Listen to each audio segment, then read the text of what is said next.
Hi, everybody.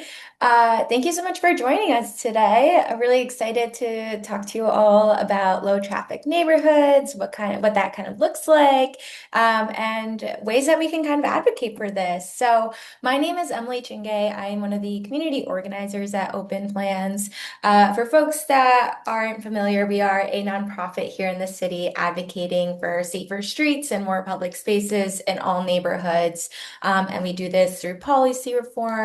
We help activate streets here in New York City. And we work with local organizations that are looking to reimagine their communities and support them, whether it's through the Open Streets application, the School Streets application, or connecting them with folks that might be able to hopefully elevate their message. So we're really excited to talk to you all today about one of our campaigns on low traffic neighborhoods that we've been sharing with communities across the city.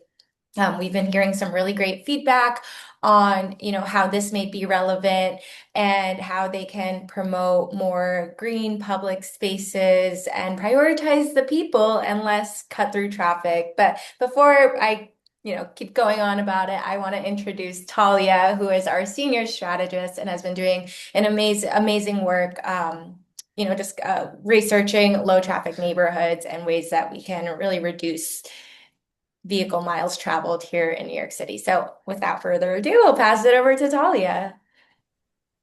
Thanks, Emily, and thank you everyone for showing up today and wanting to hear what we're working on. I'm going to share my screen here. Hopefully this will work. Okay, yeah, I'm getting some positive signal. Okay, great. So just before I kick off, I think this probably is the way other presentations go too, but this is work we're doing in New York City. And so the presentation is really, it is centering New York City, but we think that it can apply to lots and lots of cities, across the US and also internationally. And in fact, a lot of the data is coming from international cities that have already implemented this model. So that's kind of the caveat. I'm going to try and lift the examples from New York City and think about how we can apply them everywhere else. But we're working right now to bring these to New York City, and we've tried to kind of put together the most compelling deck we possibly can to convince stakeholders everywhere that it's possible. So with that, I like to set a little bit of context before we even talk about what is a low traffic neighborhood or what is the model of a low traffic neighborhood. I like to talk about what people actually want in their neighborhoods. So in this case, we have some survey data from New Yorkers, but we know that this is true almost everywhere when you ask people what they want in their neighborhoods.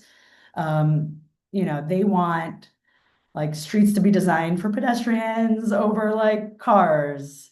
They know that traffic is endangering children, that's very important to people. They can identify that too much traffic is reducing the quality of life in their neighborhoods. For New York City specifically, they can say that we want to maybe reduce the number of cars on our streets. We know that people want more trees and outdoor spaces over parking spaces. And this might not be true everywhere, but if you look at these margins, they're pretty big. People know what they want. And when we talk about these things, it's important to be grounded in a truth, which is that these are popular, even if we have naysayers that come along the way. This is what people want, and we agree with them. So we're going to talk about an approach that does deliver all of these outcomes kind of at once, like a little magic silver bullet. We're going to talk about a neighborhood approach to reducing traffic. And then this approach is really focused in reducing vehicle traffic in residential neighborhoods. That's kind of the core of the model. And again, I'm going to describe the model in a second, but we do get this question a lot, why are we focused on reducing vehicle traffic? And it's because that's what's causing the problem in most of our neighborhoods, at least in New York City and in a lot of other cities. For New York City specifically, there's this grid layout problem, which is giving cars a lot of different options to go down many different roads all the time to find the fastest route. And so we're seeing that Google Maps and all these Just basically all these apps are rerouting people through what should be quiet residential neighborhoods to get places faster. And so what might have been like a useful tool in offsetting maybe arterials that have too much traffic, it has now made every street an arterial. And so we're trying to address that and kind of put the cars where they belong. That's what this model is going to do. And then just to ground us, and this is true everywhere, but what we saw in New York City is the population has gone down a little bit and the car registrations have gone up. So when we talk about like the streets being overcrowded with cars, these are like based on facts. The streets used to be calmer, and that's because we did actually have fewer cars and less driving. It doesn't mean we shouldn't have solved the problems earlier. I'm just saying, like, when we're talking about the problem getting worse and worse, it is getting worse and worse. We're not imagining it. This is what the vehicle miles traveled looks like in New York City. Again, this is a nationwide trend, but just for New York City, which is not a place where people drive that much compared to the rest of the country. We've seen a 17% increase in vehicle miles traveled since we started tracking it in 2004, since it's been made public in 2004. So the amount of driving has gone up. 17% is a lot if you talk about vehicle miles. And even just between 2023 and 2024, it went up a percentage point. So we're not like reversing trends where it's continuing to get worse. And as everyone here on this call probably already knows, like we don't have more space for cars. Definitely not in New York City and probably not in a lot of other cities. Like we just don't, the streets aren't getting any wider. So for New York City specifically, most people don't drive a car every day. Nonetheless, like most of the space is devoted to cars. Through drivers particularly are making streets dangerous. So usually, when you live in a neighborhood, you kind of know how to drive safely around your neighborhood. When someone is like taking your street as a shortcut, they have an agenda, which makes the street a little bit more dangerous. And then we know that too much driving is creating both air pollution and noise pollution in neighborhoods. So that's like the why. But I'll dive into like what about this neighborhood approach? What we're recommending is that we create these shared use and slow streets that redirect through traffic by disrupting the grid. And I know I keep talking about the grid, but this is actually possible in all kinds of different places, shapes, and city sizes. So I'll talk about that in a little bit. But oh yeah, here's the example. Here's just a few cities that are already working on this. So super blocks in Barcelona. We have Bogota, we have Keys blocks in Berlin. All of these cities are experimenting. We put in a few US cities that have experimented with this, but haven't like fully completed the project. Uh, this presentation is mostly based on London, the low traffic neighborhoods in London, because they've implemented them at such scale that there's tons of data. So this is going on in lots of places, but most of this presentation, the data, the research is coming from London. So what is a low traffic neighborhood? It's a way to manage traffic that redirects through traffic away from residential areas. That's basically all it's doing to enhance safety for all road users. So how do we design one? I like to just call this out before showing the model. For us in New York, almost all the treatments that we need for a low traffic neighborhood, we already have in our toolkit. We're not like inventing new treatments. What we're inventing is kind of the way we put them together into one neighborhood. So it's not too radical. The radicalness is really in the scale. We're talking about a neighborhood and not a corridor or a single intersection. So again, this is a very simple drawing. Most cities don't look like this, or even within New York City, it doesn't really look like this. We just took this most simple version so that we could explain the model. This is what we're recommending a low traffic neighborhood look like. This is kind of the minimal treatment version. Even though we did put in a plaza there, I still think it's pretty minimal. It doesn't require a ton of, of construction. this is, what kind of the ideal version would look like. And I think that this is relevant to this group of people who are interested in parking reform. This is the version, right, that imagines once we reduce a lot of the traffic and the cars, we can take back some of that space. Um, but how do we get here? So this is what happens to traffic circulation when we create a low traffic neighborhood. All cars can continue to access all points in the neighborhood. Every building, if you need to get there by car, if an emergency vehicle needs to get there, can get there, but you can't drive through the neighborhood. So we just try to keep the cars that are in the neighborhood to the cars or vehicles that have business in the neighborhood for whatever reason, sanitation, emergency, um, accessibility, or just regular car use. So we maintain car use for the neighborhood, but you can't drive from one side to the other. Of course, the model is meant to encourage people to walk around the neighborhood and and actively travel, so you can go in all directions if you're a bike or walking. And the model is really based on this modal filter or diagonal diverter, depending how you want to call it. It's again a very simple treatment. It can be done with bollards or planters. It can be done with cameras. I saw one in Berkeley recently that just had a no entry sign and didn't even have a physical treatment. So these can be done, depending on the size of the intersection and the kind of safety you want to guarantee. These treatments can be more extensive or less extensive.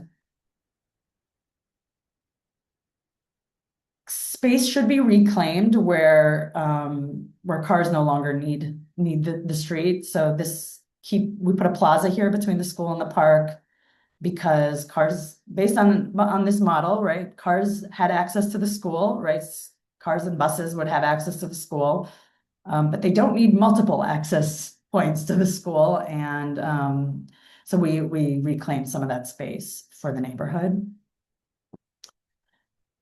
And this is shared space streets. So once this treatment is in place, and I'm going to show the data in a second, so many fewer cars are actually using the streets that we can just make them totally shared use, very slow streets. And, we could create everyone at level. We don't need a special lane for bikes necessarily. And we can remove parking. So when designing an LTN, basically through routes for private vehicles are redirected away from residential streets. That's the key. We need to maintain access to all homes by private vehicles and for delivery and emergency vehicles as well. And if done correctly, this means that the longer car journeys basically use the strategic boundary roads. If you don't live in the neighborhood, you stay on the highway or on the bigger road. And if you live in the neighborhood, you probably have, a 2 or 3 minute longer trip, but it's worth it in exchange for having a very quiet and safe neighborhood. Let's see. Next. Okay, so for the data, I just think it's important. Like I said, there's just this is kind of a miracle. What happens with a low traffic neighborhood is that there's an almost 50% reduction of cars in a neighborhood. And this is, again, London has over 100 low traffic neighborhoods now. So this data is not based on one pilot. It's based on like tons and tons of low traffic neighborhoods. And then they also see that in the boundary roads, the nearby roads where we're pushing the traffic onto the boundary roads, even those streets are seeing a reduction in volume. So people don't believe us when we say that. But what's happening is that fewer people are coming to the neighborhood to cut through, and they're staying on the bigger roads. And then the other thing that's happening in the neighborhood is that fewer people that live in the neighborhood are driving.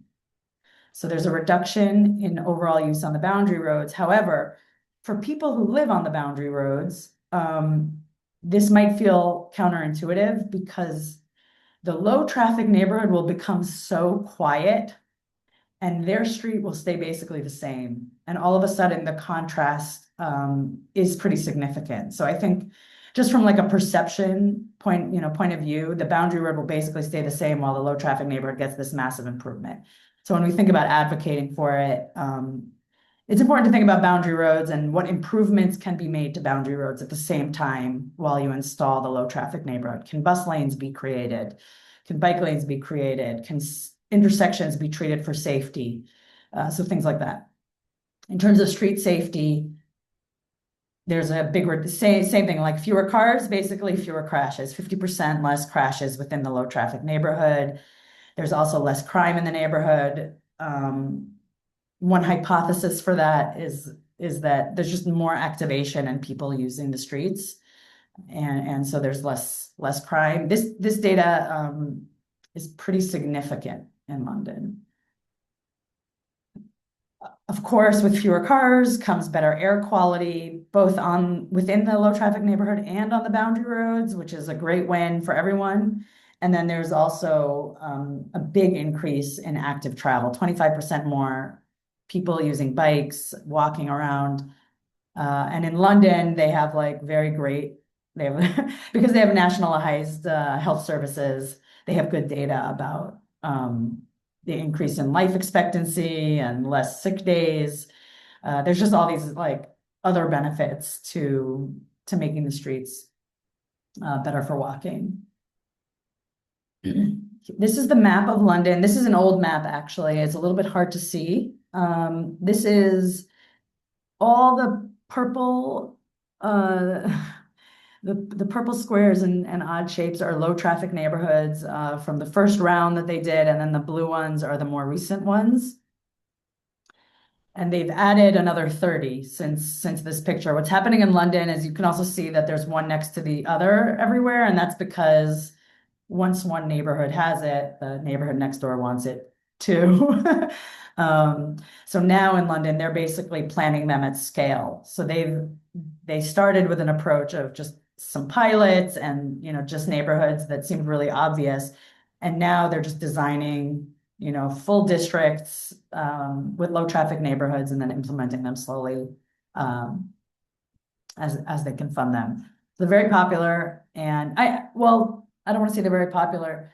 There is some opposition to low traffic neighborhoods in London, but all like the survey data and the elected, a lot of elected officials are very supportive, despite the opposition that does exist. And we found out that a lot of people love living in low traffic neighborhoods, and even a lot of them don't even know that they're living in low traffic neighborhoods in London, which was a funny outcome of the surveys. Okay.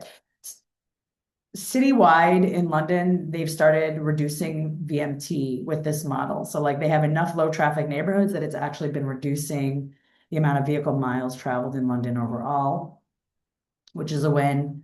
Another benefit to the city is that LTNs don't require a lot of management or daily maintenance. Once they're in place, they're just in place. They don't require barricades or anything like that. I love this picture. This is from Barcelona. Just a huge amount of space is returned to the community once you create these low traffic neighborhoods. If you look in this picture closely, you can see that cars can access the neighborhood, right? But they're not doing the full drive-through. And so the whole intersection is given back to the neighborhood. So this is something we deal with a lot in New York. We're trying to create bike lanes and safe infrastructure for people to get around the city. And once you create a low traffic neighborhood, the streets become so quiet and calm that there's less need to, build safe barriers for all forms of travel, and the streets can be shared. So there's an opportunity here to reduce costs when it comes to kind of creating a bike network and focus on the boundary roads and the larger streets that do need protected infrastructure. And like I mentioned before, these low traffic neighborhoods are pretty cheap to implement. Again, in London, they've done now a bunch of data, and we have this in the end notes, kind of all the research we relied on. But in London, these are basically saving money from a health perspective. They don't cost a lot to implement, especially the low treatment versions, and the health benefits are just like returning money to the city.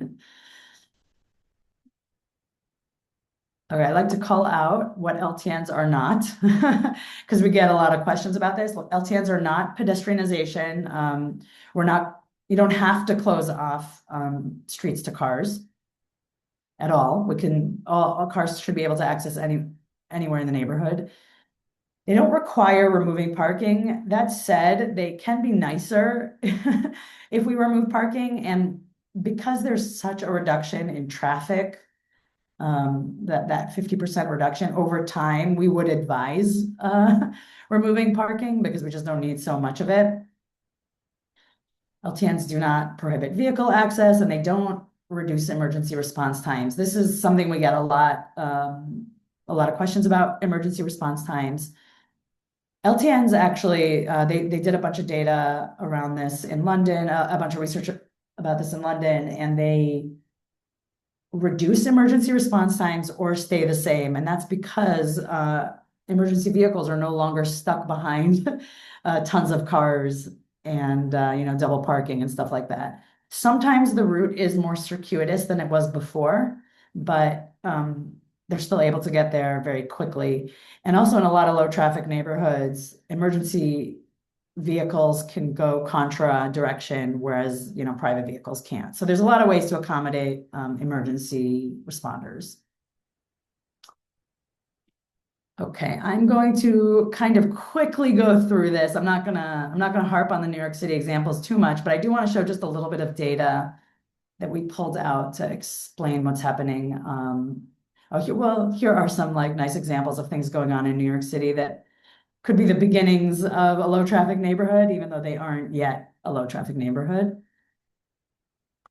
Um, but we did draw some maps and I'm gonna like go through them. I'm gonna try and go through them quickly, but we were looking at some traffic patterns in New York City.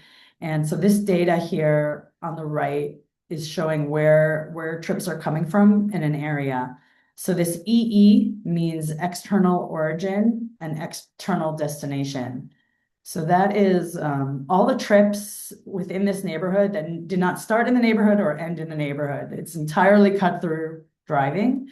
And then, so that's the selected zone that I'm going to show you. And then this number is the community board. So like the entire district, how much driving is happening in a district that's not starting or ending in the district.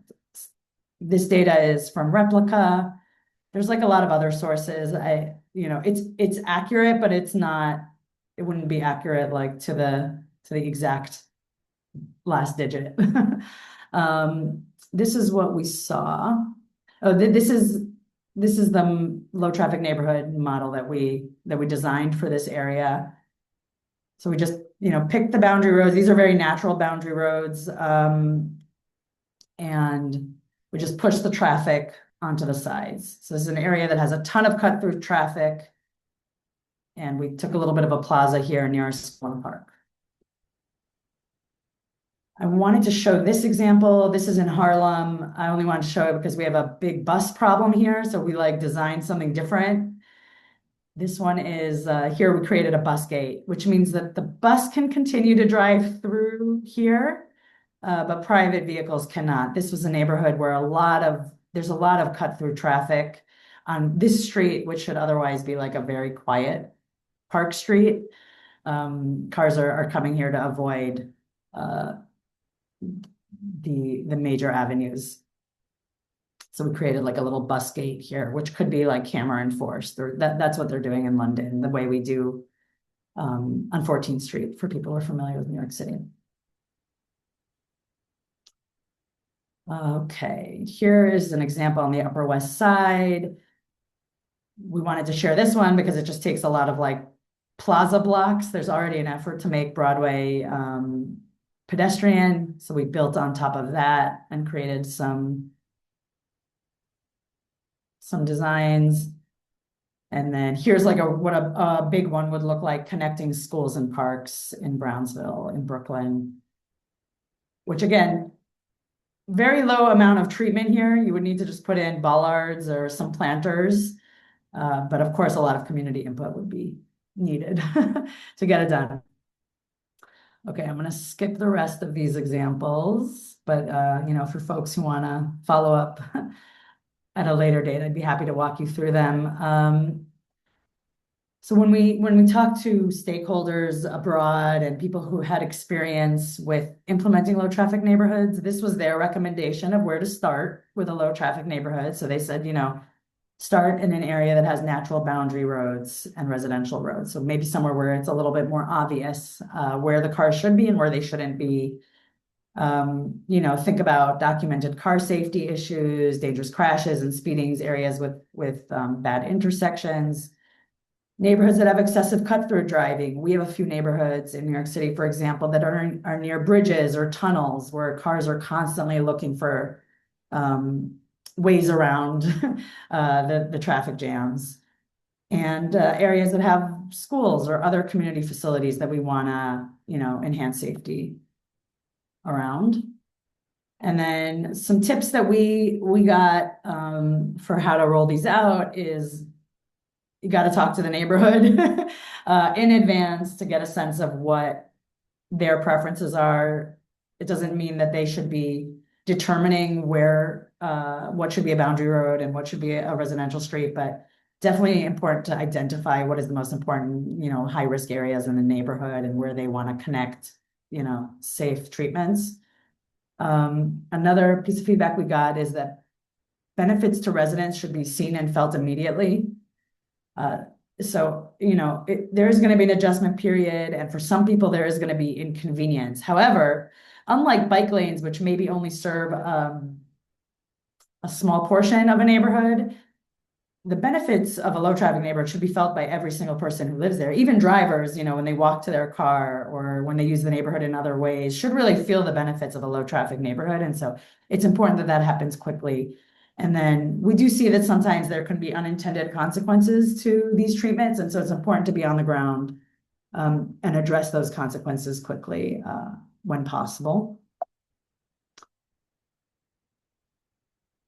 Oh, and then I left this on because it's very New York oriented, but just to give like a sense of where we are in terms of our campaign, we've been presenting to community boards, which are, I don't know, they're kind of like New York City's broken into 51 community boards. And they get a lot of input in designs like these. So we've been presenting to all these different community boards, and then we already have a few here that have already passed resolutions asking for a pilot and studies. So we're very excited about that, and we're, feeling some momentum around the possibility of it coming to New York City, maybe in the near future. And that's it. So thank you, and I'm happy to answer any questions and go back to any slides that might be helpful. Awesome. Thank you so much, Talia.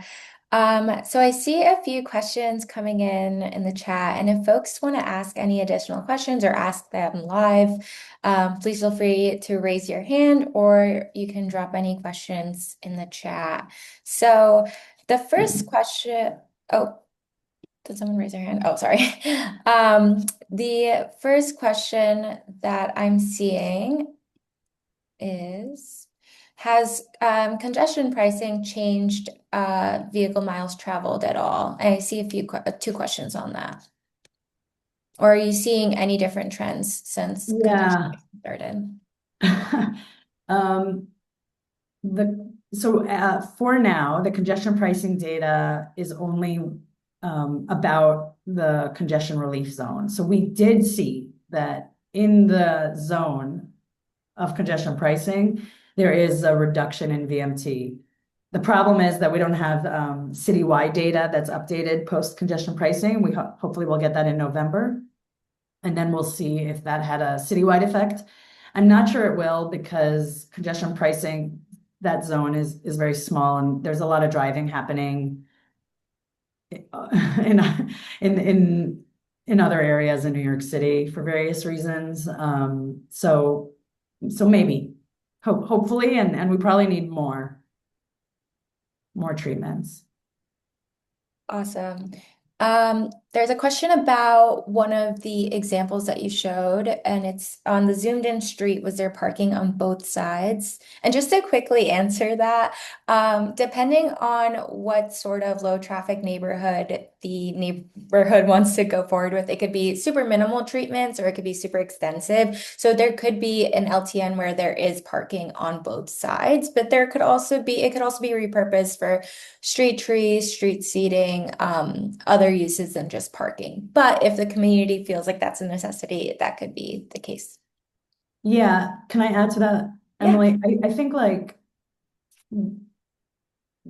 low traffic neighborhoods can work in lots of different areas, right? There's like very densely populated commercial zones, and you would want to apply the parking policy that makes most sense for those areas. And there's also low traffic neighborhoods in outer boroughs in London, where people use their cars all the time. And so just thinking about making an appropriate match is important. And then also, because there's such a reduction in driving in a low traffic neighborhood, we don't have to do it all at once. We could start with not taking away a ton of parking at the beginning, but then once there's all this space, we can, take it back and then make char parking changes. So it can kind of go either way, depending on yeah, what's suitable for the neighborhood. Gotcha. The next question is a two-part question. So, uh, it says, I've always heard that the grid system is better for managing traffic because it diffuses throughout a system rather than concentrating on a few arterials and that no one wants to live on. Would this not make traffic on outside streets worse, thereby separating neighborhoods from each other?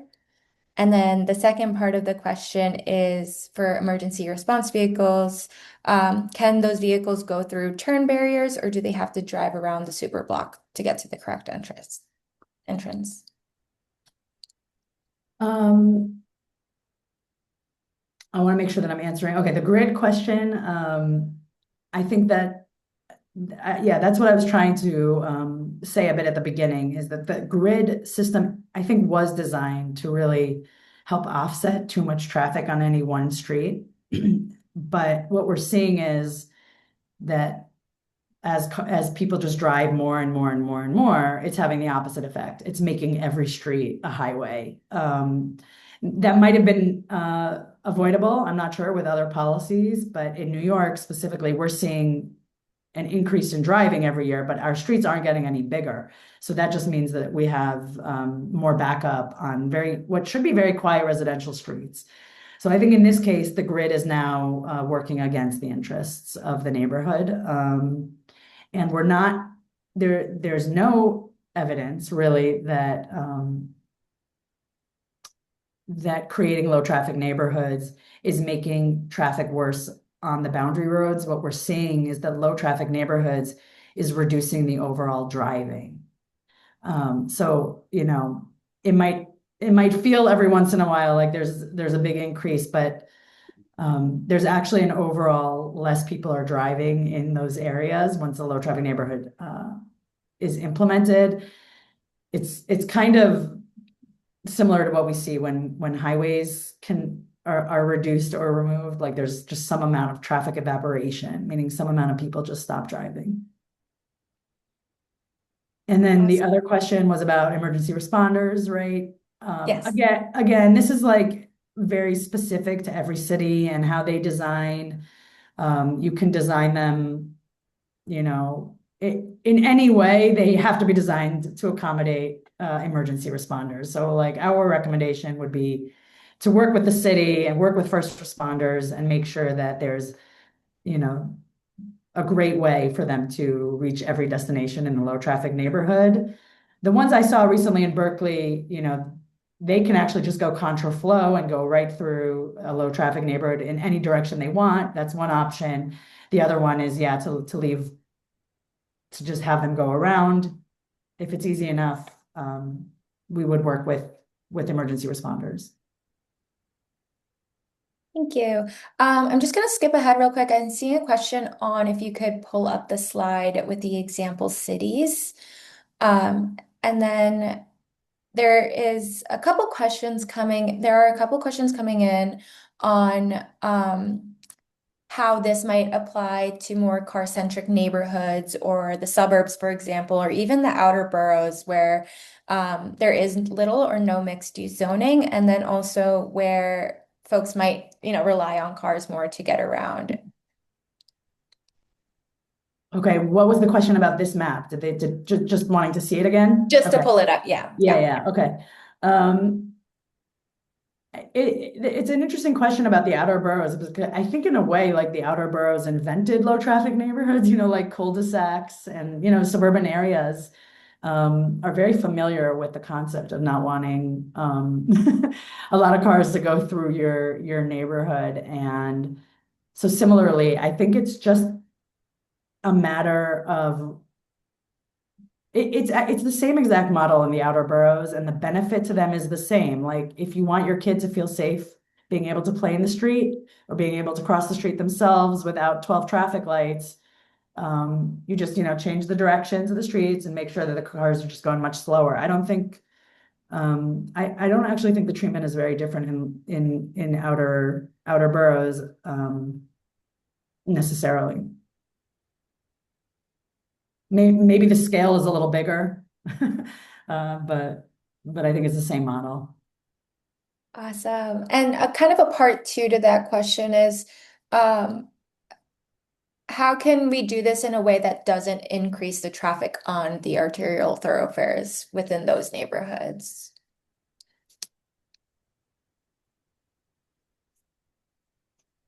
Okay. Well, yeah, this is, this is a very popular question. We get it a lot. People, let's just separate the issues. There's like, is traffic getting worse on the arterials? And is traffic being perceived as getting worse on the arterials? And the perception problem is hard to solve. Because again, like I said, the low traffic neighborhood itself will feel very quiet and the boundary road will feel the same. And so there is a perceived problem here.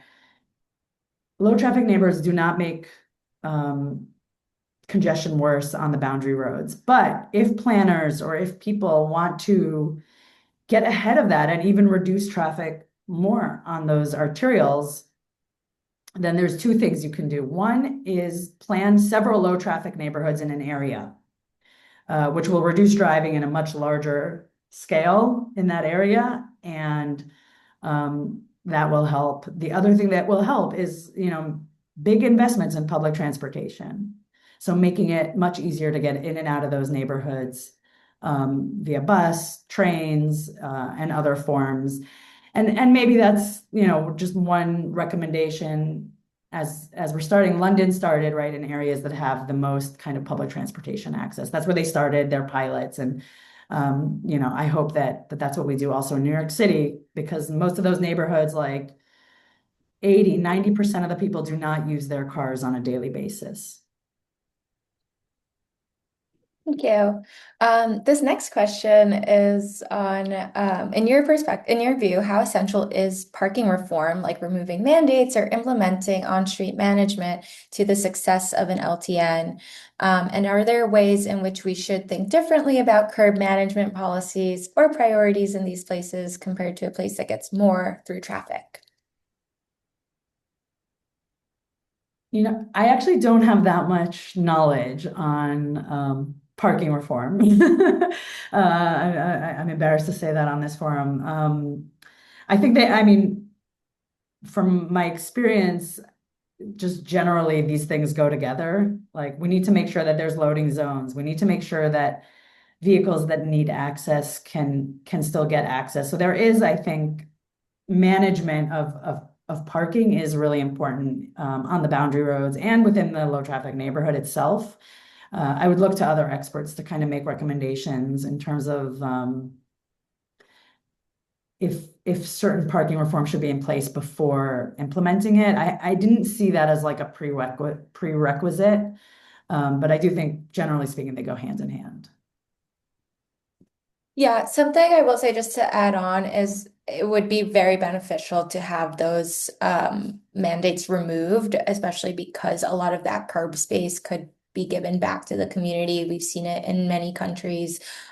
With the super blocks, for example, lots of space going right back to the community. And I think especially in New York City, where we've been getting some extreme weather, especially during the summer, it's important to have more permeable spaces over, asphalt on the ground. So um, it would be beneficial to when a low traffic neighborhood is being created to think about ways that we could repurpose the space and maybe not have um, I know there are mandates in some places, but maybe not have those mandates or requirements for on-street parking. Um, Oh so yeah, the next, sorry, one neighborhood that we're yeah. talking with about low traffic neighborhoods is, they have a lot of new housing going up and without parking. And so one of the thoughts was maybe we put a low traffic neighborhood there in advance so that they feel the benefits of not not having parking and don't feel the need to start using street parking. So maybe there is also some pairing we can do to show that we're also as a city investing in making the experience more pleasant once we remove parking mandates. Awesome.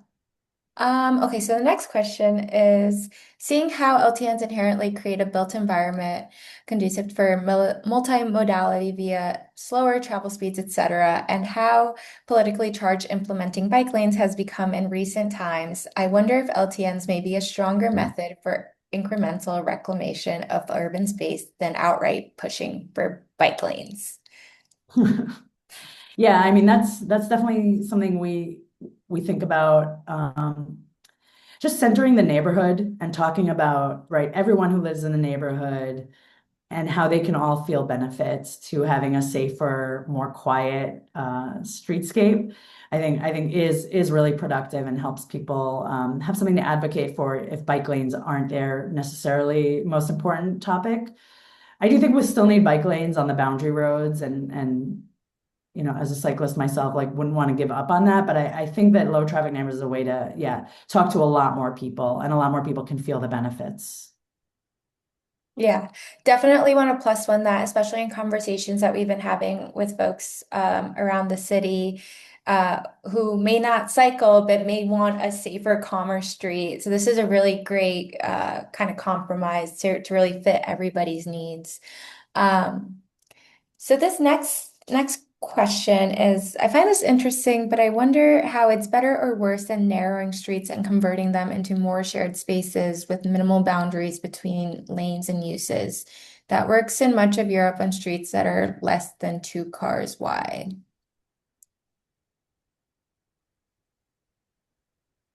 At Open Plans, we think that, narrowing streets is a great treatment as well. I think that we would like to just be thinking bigger in terms of the neighborhood space and reclaiming kind of more space, which is why we're pitching this.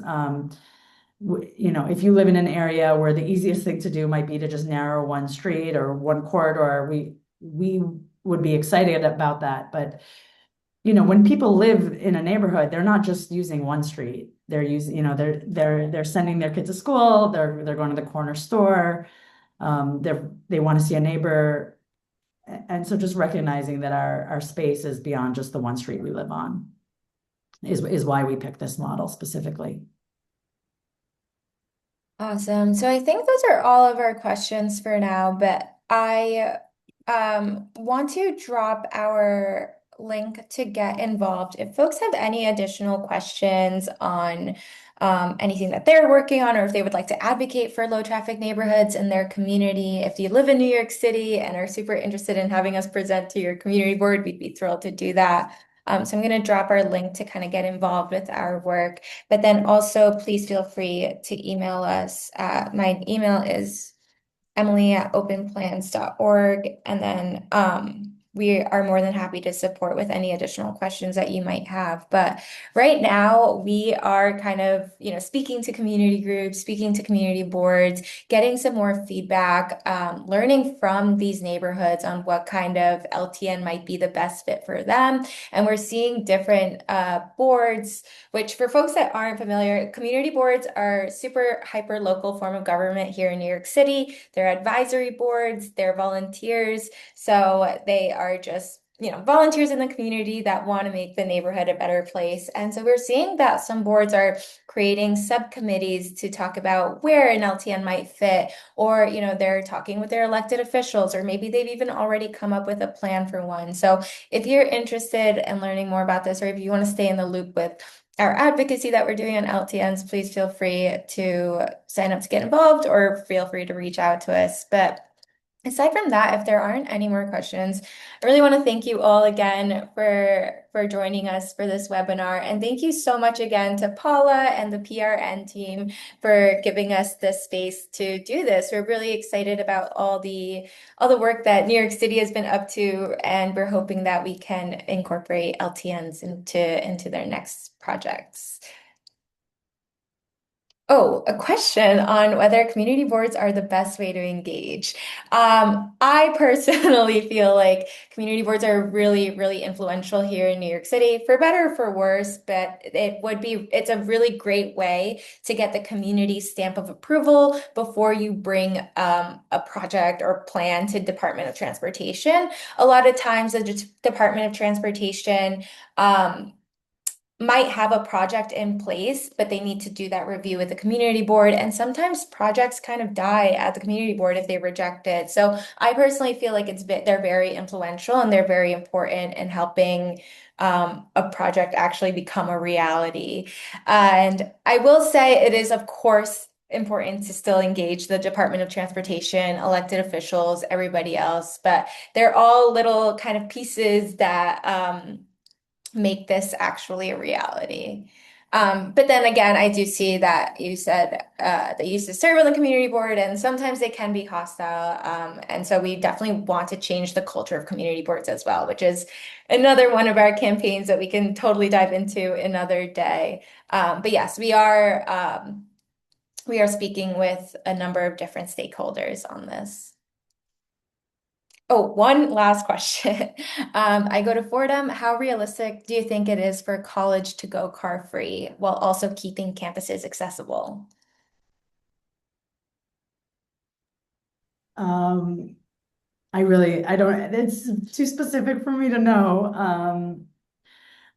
It's too specific. I think New York City can really be car free. Um, I don't know, but I don't know. It depends, I guess, what neighborhood you live in. I think there's going to be a lot of improvement to buses and public transit. And so there's a lot of possibilities there. Awesome. Well, yeah, thank you so much again. I'm going to pass it over to Paula to see if Paula has any last statements, but really appreciate it. And yeah, thank you. Thank you so much, Emily and Talia, for this amazing presentation. Too many questions. So, and I'm sure there are more. So, thanks everyone for being with us today, and thank you so much, Emily and Talia. I'm just going to leave the links for our audience to subscribe to Lower Luma Calendar. I'm also pasting the link for the Open Plan site as well. I know that maybe you already pasted, Emily. And one last link for our feedback form. We always love to read your comments if there's anything that we can improve, or if you have an idea of a topic or a speaker that you would like us to invite, please feel free to leave all your comments there. And yeah, that will be all from our side. So thank you so much, everyone, for being here with us, and have a great day. I'm going to close the session, and I encourage everyone to say bye-bye while I do it. So bye-bye, everyone. Thank you so much.